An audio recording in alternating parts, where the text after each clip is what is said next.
What's up, guys? This is encrypted black here. So welcome again. So as the title say that Cardano blockchain moves forward with vasil upgrade. So Cardano has said that they are gonna do a fork and upgrade their blockchain.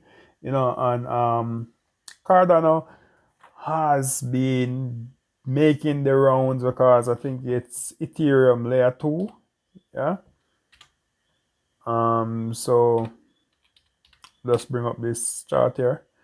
So basically, um, the popular, yes, it is ETH layer 2. So the popular smart contract platform will soon see accelerated transaction time. You know, this could be bad, but like I'm not really a Cardano fan. I'm just not much of a Cardano fan because I've heard the CEO, the founder, um he like he was bashing Bitcoin some sometime now, sometime now. So Cardano has a market cap of let me see, 15 billion dollar. Yes, that's 15 billion. 24-hour volume of 639. It's doing pretty well. It's up 5% in the 24-hour period. So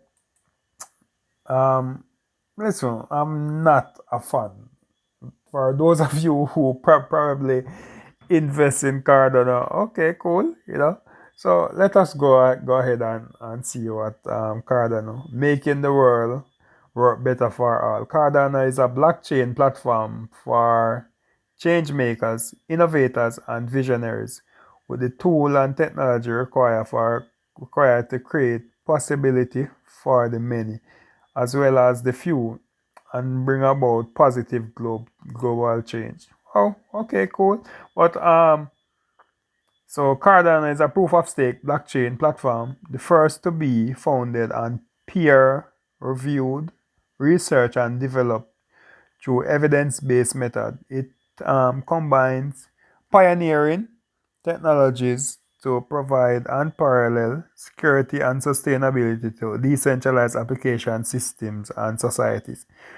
With a leading team of engineers, Cardano exists to redistribute power from unaccountable structure to the margin to individuals and to be enabling force for positive change and progress. Okay, cool. Okay. Proof of stake on a Boros, most environmentally sustainable blockchain protocol. Okay. I found a few places near Aruba. No, no, not you, Google. So that's just basically a rundown of Cardano, and I've outlined. Listen, I'm not much of a fan of Cardano because the developer or the founder or CEO, he speaks badly about Bitcoin, and I did not like that. Did not like when you're a developer speaking badly about another developer, and you don't know the person who made it, and you was just basically throwing Bitcoin to the side, and that's not good. But I think his name is I'm not quite sure of his name now, but I'll probably leave it in the comment section down below. But they're gonna upgrade, as I said, I think it's a layer two. Let me just confirm it here.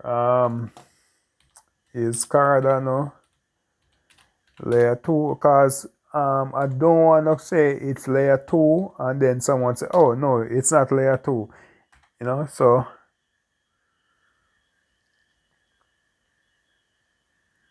okay, yeah.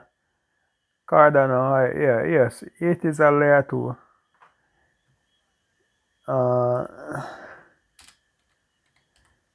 yeah, yes, yes.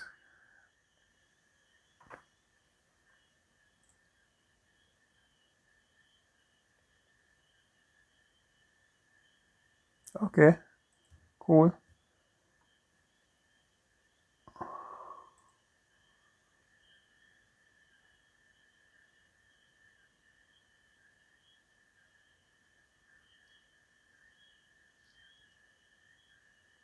Okay, I think it's layer 2 then.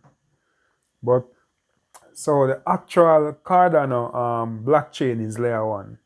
Yes, so that's layer 1. But as far what I think this vasil upgrade is gonna do something for the network. You know, here they said that it's gonna process transaction much more faster. So we're looking forward to see how that impact the price. It has a solid 24-hour volume.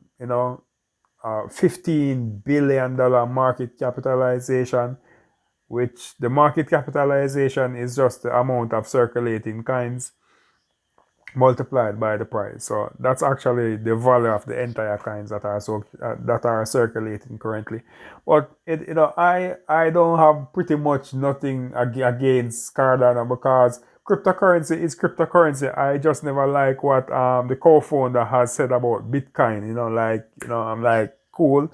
We're all here in this cryptocurrency space, and I don't think another developer should fight against another developer who he has nothing with, who has nothing with him either, nor does he know him. So, assuming that Craig Wright is Satoshi Nakamoto. And I'm gonna do a video on that also. I have so much videos to do. But as far as this Cardano Vasil hardfork process begins today, which the Cardano Foundation say will improve network performance. And yes, from time to time, they would need to do their upgrades and so forth. So Cardano is basically the eighth. It's at 8. Then Solana, Dodge, Polkadot, Dai. Then Shiba is at 13. Right? So that's just basically it though. Cardano over the past year, has maintained a very high market cap, a very high 24-hour volume level. So, I don't see why not. However, can Cardano be the next ETH? We're just hoping to see what happens. And do I invest in Cardano? No, I do not invest in Cardano because I think that it lacks the basic functionality, to even come close to it. Let us see what this Vasil update will bring to the network. And my take on it, was that right? Maybe there was a rush to create Cardano, to just create the kind, you know, just get it out there, enough consideration wasn't put in place, as to, these kind of updates now, because it's not like with ETH.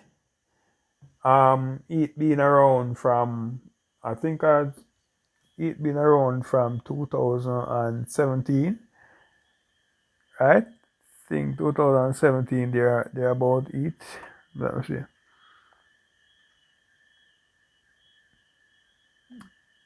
Yes. Yeah. 2000 and that's 2000 and around 15, 14. Yeah, 2014, 13. There. Yeah, 2013. It been around, right? And the various different stages that it went through. I recall, I think it was in 2000 and probably 19, 18 thereabout, when I went, and purchased some GTX 1070 graphics card, purchased a bunch of those. I think think it was around 10 or 12 of them, and I was mining it at the time. But the thing about cryptocurrency, as I always tell you guys, that you have to be patient. You have to be patient. Patient is the key. As I say, patient is a virtue.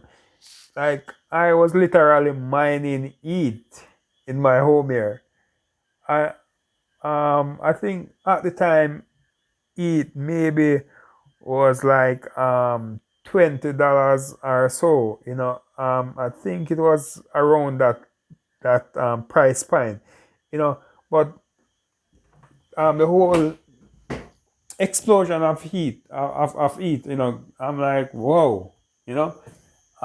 So basically, when I started to mine, I had actually underestimate basically underestimate what I should have done, and that caused me to did an overspending, right? So I basically overspent what I was supposed to have spent, and because of that I ran into some pretty much some financial issues. So basically the ETH that I was earning, I was on two minor. There was another ETH pool. I was on two pool also.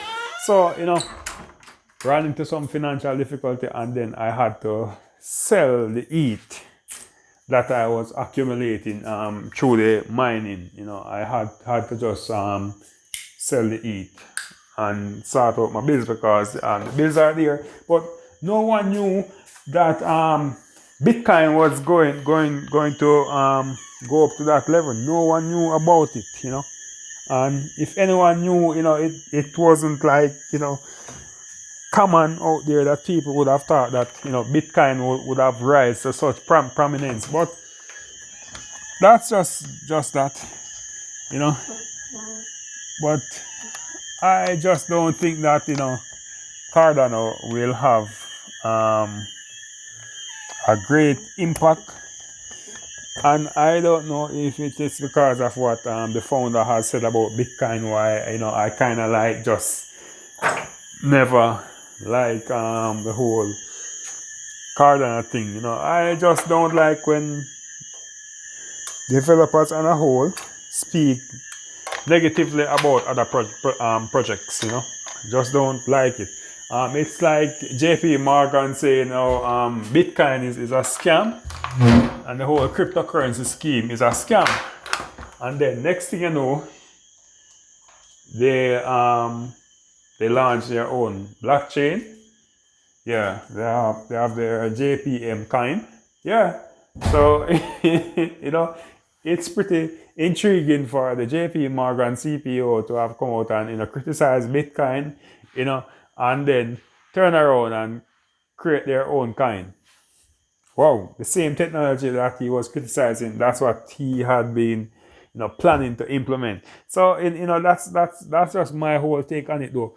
But as for Cardano, wish them the best, but it's just not one of those coins or token that I would basically put my money into.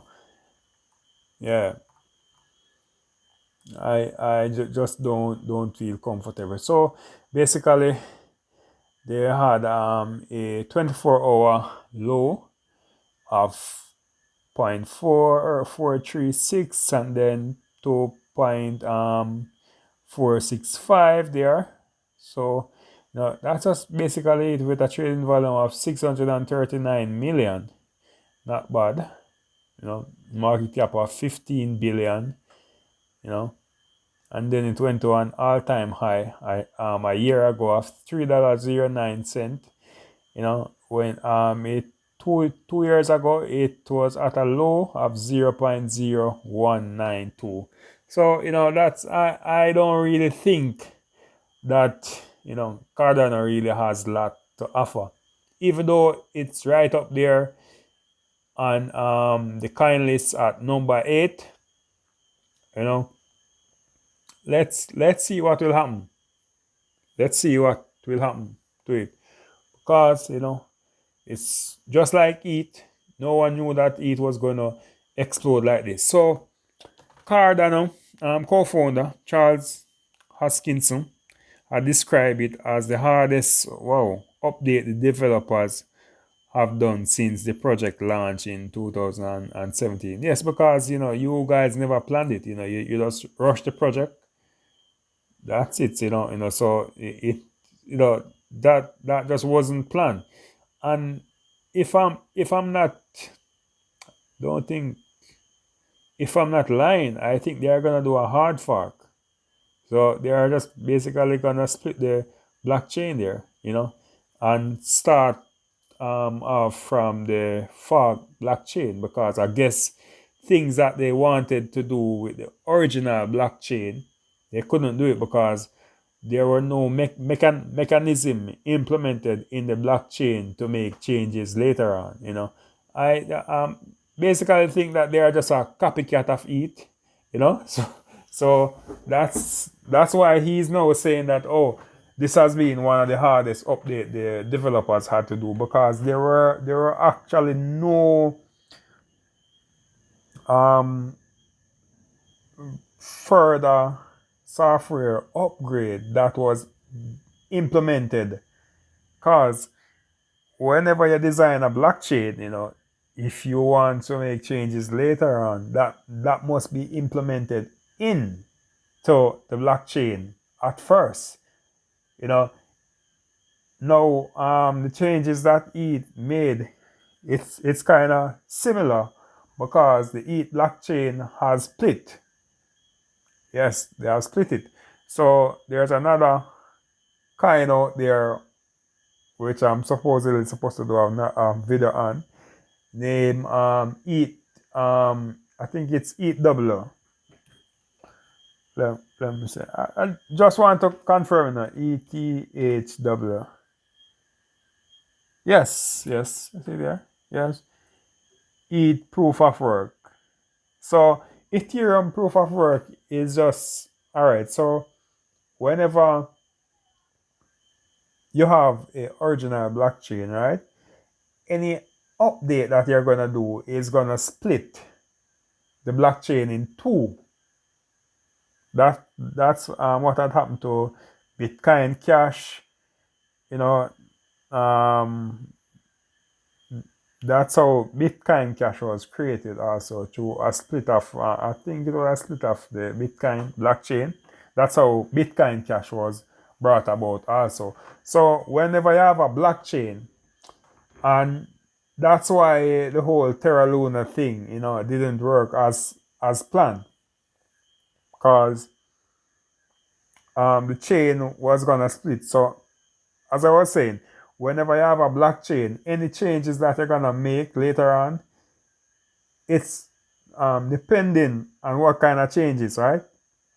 It's gonna split the blockchain in two. So you're gonna have chain one and then chain two. So this is what has happened to ETH. So because ETH has moved from proof of work, basically from when I was mining ETH and so forth with the graphics card. So because ETH has moved from proof of work to proof of stake, when the proof of stake implementation merging happened, the chain split in two. So you would have the proof of works chain leave there, and then you would now have the proof of stake chain.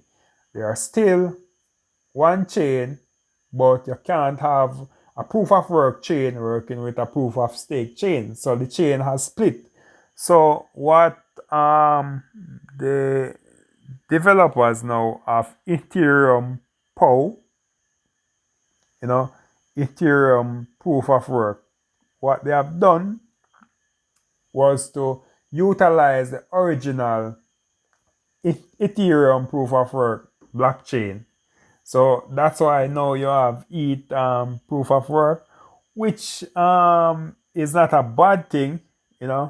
It's definitely not a bad thing, because what that has done, because I know quite a lot of persons who are still mining ETH right now, and I guess they get to still utilize their graphics card to mine their proof of work ETH. The price is $5.55 currently for proof of work ETH. They are not the same as ETH. ETH is ETH. Proof of work ETH is totally different. So you couldn't send proof of work ETH to a ETH wallet and expect that you're gonna be redeemed. So while the Ethereum, ETH would have maintained the same cryptocurrency addresses and so forth, right? They have not changed. The addresses are the same. They are the same, right? So there's not really much, other than it's just proof of work. Yeah.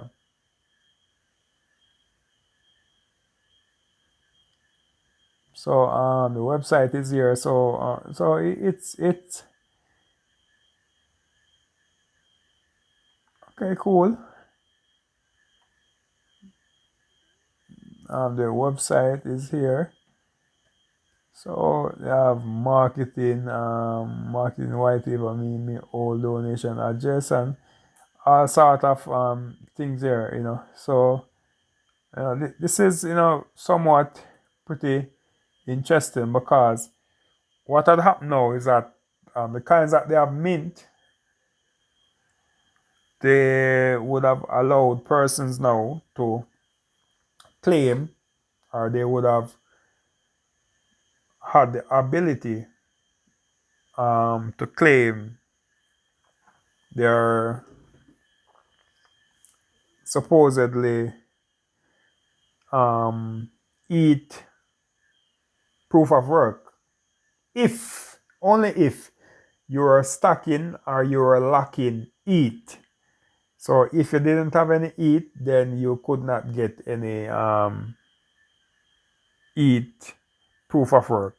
So similar to what ApeCoin did, So those of who would have traded on OpenSea would have had the ability to redeem or to get some airdrop of ApeCoin, which has brought down that price very, very, very far. But that's how the cryptocurrency space work. That's how it work. So it's basically what it is though. But I wish cardano. See, and so you see what I said?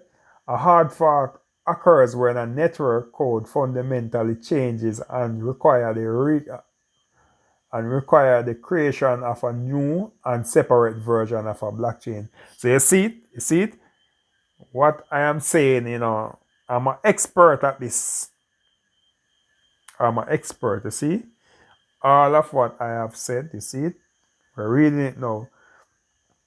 A hard fork occurs when a network code fundamentally changes and require the creation of a new and separate version of a blockchain. They can be, but aren't always contentious. Right? So that's what happened to ETH.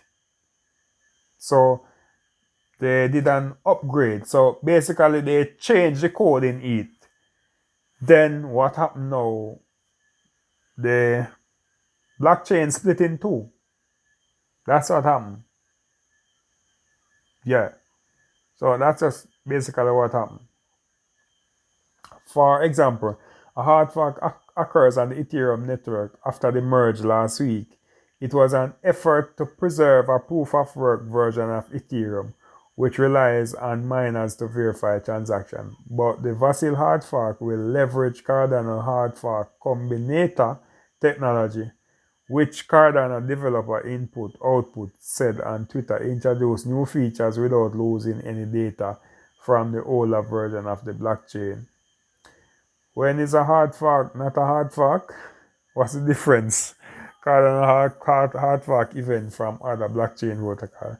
These are the advantages, and they list a whole, Cardano Foundation CEO Frederick Gregard told iCrypt in an email that the main benefit of vasil hard fork will be to reduce transaction time. You see, this is why I'm saying that they basically rushed the blockchain. They didn't plan it. So supposedly, they would have like trying to be out there like eat, so they just build something. They all of these, transaction speed, transaction cost, these were never in the back of their mind when they were creating the blockchain. So Vasil will enhance Cardano smart contract capabilities through Plutus V2, which add greater efficiency to an already powerful smart contract platform, he said. Ultimately, it will reduce script execution costs and transaction size, plus improve throughput. In other words, after the Vasil hard fork and an upgrade to the Plutus scripting language, so the Pluto scripting language would have been a programming language that they are utilizing on Cardano, which will be completed on September 27th. So it's actually a 5-day upgrade. It has started today. It will be completed on the 27th of September. All right. It will be possible to write Cardano smart contract with less code that makes lower transaction fees possible because more of them can fit into each block or batch of transaction on the network. It's an important development for Cardano DeFi project like Indigo Protocol, which has been running its synthetic asset project on the Vasil testnet since July. Indigo allow users to trade synthetic version of assets like Tesla stocks without actually owning them. Instead, users can buy and trade a Tesla, which is backed by Tesla shares through Indigo, which is not sure what the US government thinks about that, or SEC, Securities and Exchange Commission. Not sure what they think about that. It could just open up those stock, market to some serious manipulation there. But that's that. The Cardano fee costs incurred by Indigo users have been significantly reduced by reducing the amount of script overhead for reading data from the blockchain, the company wrote in a blog post. Okay, so that's just basically it. So guys, just like and subscribe below, and just comment, let me know what I think about this. And as I've said, I have quite a lot of video to make, so peace out. Enjoy the rest of your evening.